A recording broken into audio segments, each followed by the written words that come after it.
En donnant de l'activité à ses partenaires, l'entreprise nouvelle participe au développement économique et social du territoire sur lequel il est implanté. On parle d'externalité positive.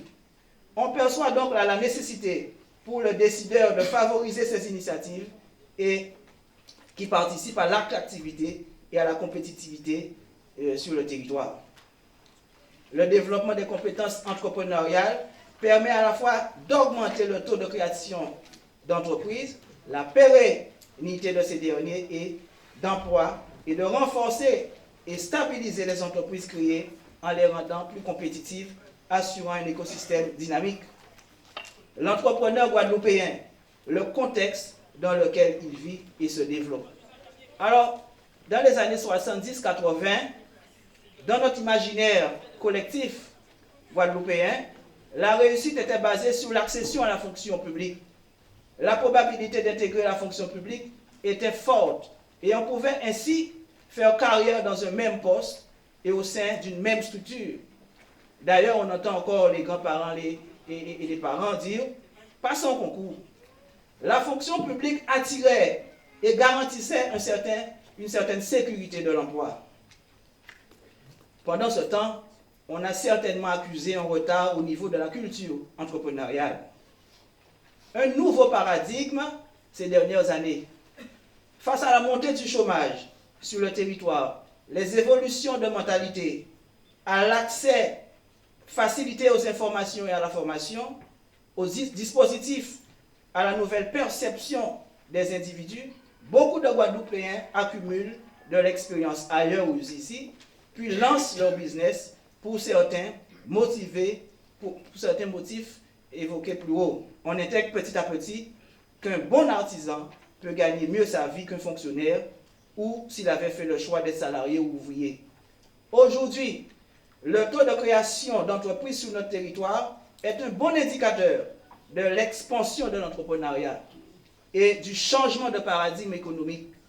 Il est de plus en plus légitime et nécessaire de débattre de l'importance du phénomène de l'entrepreneuriat dans la société guadeloupéenne et dans notre économie.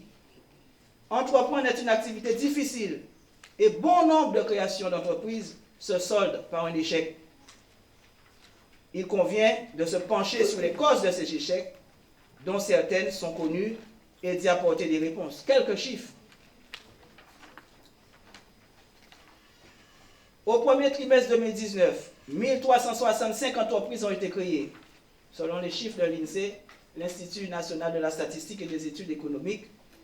Le nombre de créations d'entreprises augmente de 4,4% par rapport au trimestre précédent. Les immatriculations sous le statut de micro-entrepreneur continuent d'augmenter, mais à un rythme moins soutenu. Le micro-entrepreneuriat est à l'origine de création d'entreprises, d'une création d'entreprises sur 5. Alors, je vais passer sur les chiffres parce que le temps m'est également imparti. Quels sont les secteurs d'activité les plus représentés en Guadeloupe? 5 secteurs rassemblent le plus de création d'entreprises. Alors, les données datent de septembre 2018 à septembre 2019. La location et l'exploitation de biens immobiliers. 9 856 entreprises créées. Activité des autres organisations associatives. 5 640 entreprises créées. Culture non permanente, 417. Restauration et services de restauration mobile, 3 259. Autres activités pour la santé humaine, 2 798. Ce sont les sources du Figaro. 5 secteurs d'activité rassemblant les plus de fermetures. Comme je l'ai dit, il y a des créations mais aussi des échecs. La restauration et les services de restauration mobile, 112 entreprises ont été fermées. D'autres activités d'enseignement, 85 fermées. On connaît le problème des centres de formation privés sur notre territoire. Autre activité pour la santé humaine, 81 entreprises. Alors, je vais terminer cette intervention par une note d'espoir et une belle illustration en évoquant le cas Audacia. Le cas Audacia qui laisse entendre que l'entrepreneuriat a le vent au poupe chez nous. Audacia, première pépinière d'entreprises innovantes située à Bemao, au cœur de la future technopole, répond à une volonté du pouvoir public de renforcer la politique locale d'aide et d'accompagner les futurs acteurs économiques en dopant le département de véritables lieux d'excellence, carrefour des projets innovants, qui sont les publics, les porteurs de projets, les jeunes chefs d'entreprise dont l'activité revêt le caractère innovant dans l'un des 4 secteurs. Ça nous rappelle Schumpeter.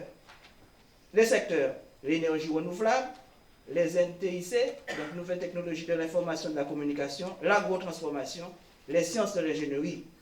L'enjeu est donc d'aider, d'accompagner ces entreprises au succès afin qu'elles-mêmes attirent et donnent envie aux gens de venir, de créer, de se développer, tout débouchant sur la création d'emplois, le dynamisme du territoire par l'effet multiplicateur et donc sur le développement économique, d'où d'autres enjeux sont à souligner, bien sûr.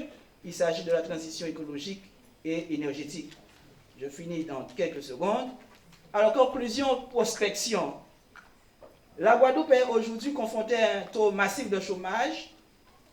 Une des pistes de solution serait de toujours mettre en avant des succès visibles, ce que Ecosabim essaie de faire aujourd'hui, et que ces succès visibles entraînent d'autres succès visibles. Ça nous rappelle la Silicon Valley. Pour cela, la responsabilité est notre et celle des médias. Les acteurs doivent parler, expliquer, montrer ces succès pour donner envie aux jeunes de le faire, de venir créer et de se développer. Capables d'expliquer aux jeunes que le monde de l'emploi n'est pas fantastique, pas facile d'en trouver un et créer un job est la garantie d'avoir un. Je finirai mon propos par une question. Partir, serait-ce la solution ou faudrait-il continuer à mettre les succès visibles en avant? Je vous remercie pour le m'avoir écouté.